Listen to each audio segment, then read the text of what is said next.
Buat kalian yang baru nemuin video ini, tonton dulu part 1 dan part 2-nya biar kalian lebih paham. Yuk balik lagi. Yes, gue pakai baju yang sama dari waktu video pertama. Bukan video dibuat dalam satu hari ya. Bukan gue nggak ganti baju juga. Cuma kebetulan aja ini. Setelah tertunda sekian lama nggak sempat bikin video ya. Biasa sibuk lah. Makan tidur. Oke, seperti yang waktu itu gue bilang, kali ini kita akan belajar volt, ampere, dan apa itu watt. Frekuensi kan udah kan kemarin. Let's go. Nah, untuk di Indonesia sendiri kita pakai 230 volt. Tapi kok itu nggak 230 volt, 229 volt? Ya memang ada namanya toleransi. Listrik itu kan naik turun kan, nggak bakal pas banget gitu 230 setiap saat. Kadang 240. Mantapnya kalau lihat di perangkat elektronik. Nah kayak gini nih, ada range-nya kan, nggak pas selalu 230.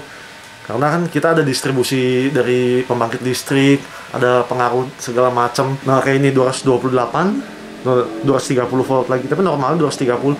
Tapi kadang 240, kadang 229, kadang 218.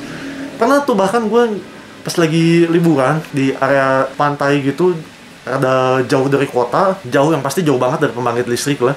Listriknya cuma 180 voltan, kecil banget gitu. Gue ngecas HP aja lama kan, itu under voltage banget. Tapi pernah waktu itu gue dekat PLTU, pas gue lihat di voltmeternya hampir 250.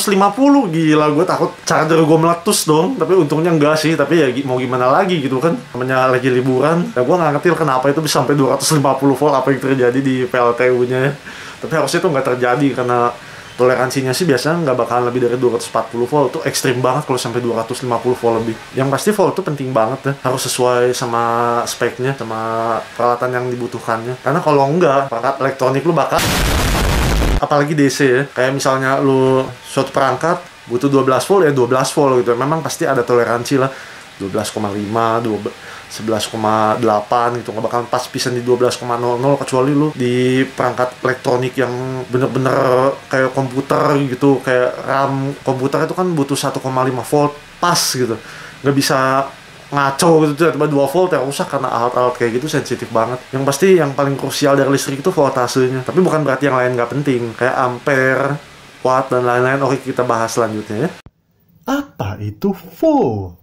Nah kalau volt tuh apa sih? Voltase gitu, mungkin kita sering dengar, atau tegangan. Kalau tegangan aneh banget ya, tapi itu bahasa Indonesianya volt tuh tegangan. Cuman gue di sini akan tetap bilang volt ya. Nah volt tuh apa sih? Volt tuh kalau bahasa resminya adalah tekanan dari sumber daya rangkaian listrik yang mendorong elektron bermuatan arus melalui loop konduksi. Bahasanya ribet banget gitu ya, kayak susah dimengerti. Nah gampangnya gini lah, bayangin aja listrik itu seperti air yang mengalir gitu. Nah pertanyaannya, air mengalir kan ada tekanannya kan, apakah itu pelan, apakah itu kencang gitu.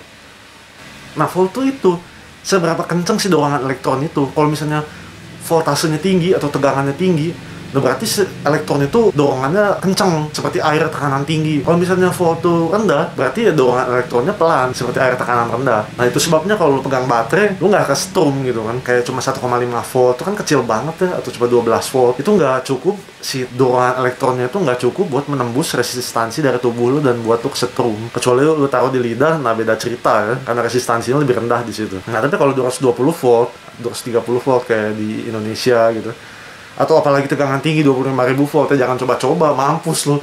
Dari dorongan si elektronnya itu mampu buat lu kesetrum, mampu menembus resistansi lu. Nah pertanyaannya, apakah tegangan tinggi itu cuma buat distribusi doang? Oh enggak juga. X-ray itu buat rongsen, itu pakai tegangan tinggi, itu sekitar 150.000 volt kalau nggak salah ya, mau dikoreksi kalau salah. Nah terus deh gitu kayak TV tabung, itu buat nembakin si ion ke layar kacanya tuh butuh sekitar 25.000 volt. Ya pokoknya intinya ada fungsinya masing-masing lah tegangan tinggi itu, nggak cuma distribusi doang. Nah selanjutnya ampere. Apa itu ampere? Apa sih ampere? Ampere itu nama orang. Ya, nama orang kayak gini nih. Nah, itu adalah nama penemunya. Selain nama penemunya, ampere itu adalah satuan arus listrik atau jumlah elektron yang mengalir dari satu titik per detik. Dalam satu ampere sendiri, ada elektron yang mengalir sebanyak 6,24 kali 10 pangkat 18 per detik. Oh, banyak banget kan? Ya memang. Makanya jangan bayangin elektron di kabel itu kayak bola-bola gitu, satu enggak. Lu bayangin kayak dalam selang nih diisi sama pasir. Nah dari setiap butir pasir itu ada elektron. Itu aja masih kegedean sebenarnya. Elektron tuh jauh banget lebih kecil dari pasir. Ya cuma buat membayangkan lu, memvisualisasikan lu, bayangkan tuh setiap butir pasir itu maju mundur gitu. Kalau AC ya, kalau DC maju dari satu, maju ke satu, nempel ke satu lagi, terus kayak gitu, electron chain reaction kayak yang di video sebelumnya. Nah, jadi intinya tuh begini, kayak di gambar ini. Kayak di gambar ini. Nah, di mana volt itu yang mendorong, resistansi itu yang nahan, si ampere itu berapa banyak elektron yang mengalir per detik. Di sini gue belum jelasin resistansi ya. Ya intinya resistansi itu kayak misalnya air di selang nih, kan nggak mungkin air itu flow gitu aja kan. Pasti ada bergesekan sama si dinding selang. Apalagi kalau selangnya lu belok-belok gitu kan, semakin berat lah air itu buat ngalir. Nah, itu ada kabel juga, ada bukan kabel aja, setiap konduktor, setiap penghantar listrik itu ada resistansinya. Bisa apapun tuh, bisa tembaga, bisa pokoknya semua tuh pasti ada resistansinya, biarpun kecil. Nah, ini ada yang gue lupa, resistansi itu nggak selalu jelek ya. Namanya hambatan itu nggak selalu jelek, dia bisa sangat berguna sekali kalau dimanfaatkan dengan baik. Contohnya voltage divider, atau untuk ngelimit current, atau nurunin voltage, atau sun. Masih banyak fungsi-fungsinya yang lainnya dari resistansi tersebut. Oke, jadi kalau diibaratkan sama air, volt itu tekanan airnya, ampere itu seberapa banyak butiran air yang mengalir atau tetesan air yang mengalir dalam satuan per detik. Ya seperti yang gue contohin tadi, kayak misalnya satu selang diisi pasir. Nah misalnya 1 ampere itu ada 100 butir pasir gitu yang mengalir per detik misal ya, tapi kenyataannya kan bukan 100 ya. Itu buat memudahkan lu buat memahamin aja. Apa itu watt? Nah selanjutnya watt. Apa sih itu watt? Kita mungkin sering lihat di perangkat elektronik kayak 1000 watt, 500 watt, 450 watt, atau mungkin lu bayar listrik 900 watt gitu kan, atau mungkin listrik di rumah lu 1300 watt. Nah, watt itu apa sih? Nah, kalau misalnya bahasa resminya, watt itu adalah unit kekuatan dalam sistem satuan internasional atau SI ya. Jadi didefinisikan sebagai satuan turunan 1 joule per detik dan digunakan untuk menghitung laju perpindahan energi. Wait a minute. Kok terasa familiar ya? Atau bedanya sama ampere apa? Ya kalau bedanya sama ampere, watt itu sama-sama satuan keturunan. Tapi bukan berarti sama ya. Itu beda. Bedanya apa? Bedanya dalam watt itu ada volt sama ampere itu sendiri. Maka dari itu rumusnya watt itu adalah volt kali ampere. Maka dari itu antara watt, volt sama ampere itu saling berkaitan. Kan sama aja tuh kayak persegi panjang nih. Kayak waktu kita SD kita kan belajar panjang kali lebar sama dengan luas kan, untuk menghitung berapa luas dari si persegi panjang ini kan. Nah, sama aja kayak listrik sendiri, volt kali ampere sama dengan watt kan. Jadi untuk menghitung berapa banyak energi yang dibawa tersebut gitu. Mungkin dari lu bakal ada yang ngomong, tapi kok kalau gue buka-buka di buku fisika nggak ada tuh rumus W sama dengan V kali A, watt sama dengan volt kali ampere. Kalau di buku fisika tulisannya bukan W sama dengan V kali A, tapi P sama dengan I kali V, dimana P itu power, I itu ampere, V itu volt. Ya intinya sama aja sih. Atau P sama dengan I kali E. E itu volt, I itu ampere, P itu power. Atau kalau diibaratin sama air, ya berapa besar air itu mengalir dalam tekanan sekian gitu. Misalnya dalam tekanan 10 PSI. Bedanya kalau ampere tadi kan nggak ada tekanannya ya, jadi cuma dia menghitung berapa banyak elektron yang mengalir dalam jumlah waktu gitu. Nah kalau ini ada tekanannya, karena ada voltnya tadi. Mulai pusing. Oh pasti. Makanya kalau lo mau mendalami elektro itu lo harus siap. Nah, tapi slow aja. Jangan menjadikan kerumitan ini menjadi penghambat buat lo belajar atau buat lo mempelajari sesuatu. Nggak percaya? Nih, gue buktiin. Nah, seperti yang lo bisa lihat, gue punya setrikaan, colokan dengan meteran. Seperti yang lo udah tahu, ini volt, 229 volt sekarang. Ini ampere, ini frekuensi. Kita nggak usah lihat frekuensi lah. Frekuensi akan tetap selalu sama. Nah, kita coba colokin setrikannya. Nah, lihat 2,1 ampere 226 volt ya. Setrikaan bisa dilihat nyala tuh. Nggak kelihatan ya? Ya pokoknya nyala lah, ini terang banget jadi nggak kelihatan. Nah, 226 kali 2,1 sama dengan 474,6 ya. Sekarang kita buktikan, kita lihat ya. Gue matiin dulu.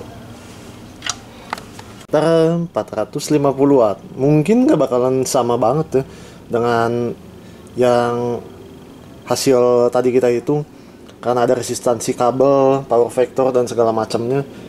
Tapi ini angka yang muncul di sini itu adalah angka real yang disedot dari listrik PLN, itu berarti tadi segitu. 474,6. Kalau gue sih untuk kehidupan sehari-hari gitu ya, gue sih nggak begitu concern sama ampere sama volt, karena itu kan kalau volt kan udah terstandarisasi ya, semua perangkat elektronik kan rata-rata kalau di Indonesia sendiri 220 sampai 230. Gue sih lebih concern ke watt gitu, kayak misalnya gue mau pakai microwave gitu, microwave-nya berapa watt? Nggak mungkin kan microwave-nya berapa ampere gitu. Ya mungkin sih ya, tapi lebih concernnya kan ke watt kan, karena voltasenya sendiri udah fix gitu. Nggak mungkin kan tiba-tiba microwave-nya 380 volt, jarang banget kayak gitu, kecuali industri ya, kecuali buat pabrik beda lagi. Nah kalau untuk pas gue lagi bikin sesuatu, atau gue lagi main listrik, atau gue lagi ya berhubungan sama listrik lah, atau gue lagi eksperimen, nah itu gue concern ke ampernya. Soalnya kenapa? Voltasenya beda-beda, bisa jadi 5 volt, bisa jadi 7,5 volt, 8 volt, bisa jadi 12 volt, ya macam-macam. Justru watt itu di situ nggak terlalu gue concernin, karena ya buat apa, karena voltasenya beda-beda juga kan, kecuali gue mau ngukur efisiensi. Nah itu baru. Nggak percaya? Nah ambil tagihan listrik bulanan lu nih, lu lihat di sana berapa watt. Kalau misalnya ditulis 1300 VA, nah terus lu lihat meteran di depan rumah lu, nah itu, nah ini nih yang biasa di kalau ngejepret, ngejeglek, lu nyalain lagi, MCB-nya berapa sekeringnya, 6 ampere kan kalau 1300 watt. Kalau misalnya listrik rumah lu 900 watt, pasti berapa? 4 ampere kan? Ya of course my friend, karena 230 volt kali 6 ampere sama dengan 1380 watt, atau 230 volt kali 4 ampere sama dengan 920 watt. Tapi potong sebentar, loh bukannya di situ tertulis 900 watt sama 1300 watt? Bentar dulu, PLN nggak tulis itu watt loh, PLN tulis itu VA, volt ampere. Volt ampere itu nggak sama dengan watt, itu beda. Ya intinya sih itu apparent power, bukan reactive power, karena ada yang namanya power factor, dan kalau dijelasin di sini bakal panjang banget videonya. Ya, intinya watt tidak sama dengan VA lah, volt ampere. Kalau lu penasaran apa itu volt ampere, lu bisa google sendiri. Nah pertanyaannya, bahayaan volt atau bahayaan ampere sih? Ya jelas volt dong. Gimana-mana juga kayak air ngocor di keran pelan, sama air water cutting. Lu tau water cutting nggak? Ada yang namanya water cutting buat motong baja, buat motong besi. Pakai air disemprotin dalam nozzle gitu, tekanannya sampai 60.000 PSI, saking kencangnya ya, itu bisa motong besi. Ya sama ini juga, volt ada hal yang krusial, lu nggak bisa salah sedikit pun, kecuali dibuat toleransi ya, kayak casan HP kita gitu, bisa dari 100 sampai 240 volt gitu. Jadi lu bisa dalam range itu lu bisa pakai berapapun volt yang kalian mau, dan hasilnya akan tetap sama. Tapi bukan berarti ampere boleh salah, boleh asal-asalan, enggak juga. Kalau misalnya under power, ya bisa jadi perangkat listrik lu nggak bakalan jalan dengan sempurna, atau mungkin bisa rusak juga. Apalagi kalau dalam konsep kesetrum, lu lihat tuh tulisan di kotak-kotak listrik itu, tulisannya apa? Danger high voltage kan, bukan danger high current atau danger high ampere. Mungkin dari dulu ada yang nanya, kenapa sih gue suka banding-bandingin listrik sama air, padahal listrik sama air kan dua hal yang berbeda gitu. Kita tahu lah kalau listrik kena air kan korslet. Makanya nonton dulu dong part 1 dan part 2 nya biar ngerti. Sebenarnya basically ini miripnya dimana sama-sama mengalir, dimana air tuh jelas yang mengalir tuh air. Kalau listrik itu elektron yang mengalir, tekanan elektronnya berapa kencang, berapa banyak elektron yang mengalir dalam satuan waktu. Sama ke air juga kan, tekanan airnya berapa kencang, berapa deras, berapa banyak air yang mengalir dalam satuan waktu, misalnya 10 liter per detik kayak gitu. Jadi listrik itu bukan goib ya, bukan karena lu nggak bisa lihat gitu dan cuma bisa lu rasakan alias kesetrum. Ya sebenarnya gini loh, pas lu kesetrum, lu tahu kan listrik kita ini kan 50 Hz kan. Kalau buat lu yang pernah kesetrum, tapi jangan dicoba ya, gue nggak tanggung jawab lo kalau kenapa-napa. Kalau pas lu kesetrum tuh kan lu ngerasa tuh kayak teret gitu kan, kayak ada pulse gitu. Nah itu tuh sebenarnya lu merasakan frekuensi 50 Hz dari listrik gitu. Tapi awas kalau terusan mati lu nanti. Nah jadi tadi kan kita udah belajar tuh apa itu volt, apa itu ampere, dan apa itu watt. Nah ini gue ringkas lagi aja, bising dari kalian ada yang belum paham atau belum ngerti. Jadi bayangkan kayak gini nih, misalnya gue punya sebuah toren air gitu, wadah air atau tandon air atau apalah pokoknya wadah air. Oh nggak masuk ya? Oh. Nah, terus pada akhirnya diisi air kan. Anggaplah isinya itu 10 liter. Si wadah ini, si air ini mau gue pindahin kan ke toren 2. Nah, melalui sebuah pipa kan. Pertanyaannya, apa itu volt, apa itu ampere, dan apa itu watt? Kalau volt itu, seberapa kencang tekanan airnya? Apakah itu pelan, keplek, atau gitu kencang sekali? Nah, lalu ampere itu apa? Ampere itu seperti berapa butiran air yang mengalir dalam satuan waktu. Jadi misalnya 1 detik gitu. Jadi anggap aja begini nih. Misalnya ini butiran air. Nah, misalnya dalam waktu 1 detik 5 butiran air tuh. Nah, itu ampere tuh begitu. Ibaratnya tuh seberapa butiran air yang mengalir dalam satuan waktu dalam 1 detik. Berapa banyak elektron yang mengalir dalam satuan waktu. Terus kalau watt apa sih? Watt itu karena rumusnya itu volt dikali ampere, berarti watt itu adalah total energi semua yang dibawa yang di sini. Yang di sini dia mau tekanannya berapa, mau berapa banyak butirannya, pokoknya total keseluruhan air yang dipindahkan itu di sini adalah watt. Jadi berapa banyak energi yang dipindahkan dari sumber A ke sumber B. Nah, begitu. Jadi watt itu totalnya. Tunggu sebentar. Mungkin dari lu bakal ada yang bilang, kalau gitu, kalau ampernya naik, berarti voltnya turun dong. Atau voltnya naik, ampernya turun. Bener banget. Jadi ampere sama voltnya seperti jungkat-jungkit. Tahu kan mainan jot-jotan itu yang zaman TK itu. Nah, di sini ampere, di sini volt. Bisa terbalik gitu. Kalau voltnya tinggi, ampere rendah, kalau voltnya rendah, ampernya tinggi. Nah, jadi kayak gini nih. Misal ada 2 buah toren air atau tandon air atau ember atau apapun lah itu namanya lah ya. Nah, yang ini misal jumlahnya 10 liter. Ini kosong. Gua kan mau mindahin ini dari sini, airnya dari sini ke sini. Ada 2 macam cara kan. Pakai pipa kecil, tekanan tinggi. Pipanya kecil nih. Tekanannya tinggi. Gitu langsung. Atau pipa besar tapi tekanannya rendah, keplek ngisi ke sini kan. Nah, jadi ada 2 macam cara tuh. Nah, maka dari itu ampere dan volt itu seperti jungkat-jungkit. Kalau misalnya voltnya tinggi, ampernya rendah. Voltnya rendah, ampernya tinggi. Kayak gitu. Buat mindahin air ke sini kan. Mungkin dari lu bakal ada yang nanya, loh kalau gitu kenapa nggak kita pakai pipa besar tekanan tinggi aja gitu kan? Jadi kan bisa tuh dua-duanya tinggi, voltnya tinggi, ampernya tinggi. Nggak bisa begitu. Kenapa nggak bisa begitu? Karena adanya waktu, satuan waktunya. Kalau misalnya kita pakai pipa besar tekanan tinggi, ya otomatis airnya lebih dari 10 liter dong jadinya. Banyak banget, sedangkan kita sedang membayangkan distribusi airnya. Tapi ini balik lagi cuma contoh ya. Kenapa gue sering banget ngebayangin sama air? Karena listrik itu adalah elektron yang mengalir. Nah, maka dari itu kalau kalian lihat di charger HP kalian tuh ya, kayak gini ya. Kan ada tulisannya tuh 5 volt 1 ampere. Bukan berarti si charger HP ini bakal nyuplai listrik terus-terusan 1 ampere. Nggak. Maksud di 1 ampere itu adalah, kan tadi kita udah belajar ya, 5 volt itu berarti tekanan elektronnya. Jadi berapa kencang tadi, berat air tuh berapa kencang tekanan airnya, 5 volt ya. Kalau 1 ampere itu bukan berarti dia akan selalu menyuplai 1 ampere terus-terusan ke HP kalian, bukan. Itu adalah supply yang dikasih dari si charger HP itu gitu. Jadi berapa ampere yang sebenarnya dipakai sama HP kalian, ya itu tergantung HP kaliannya. Sama kayak misalnya lampu gitu. Listrik rumah kalian misalnya 900 watt, berarti kan 4 ampere kan kapasitasnya, 4 ampere 230 volt.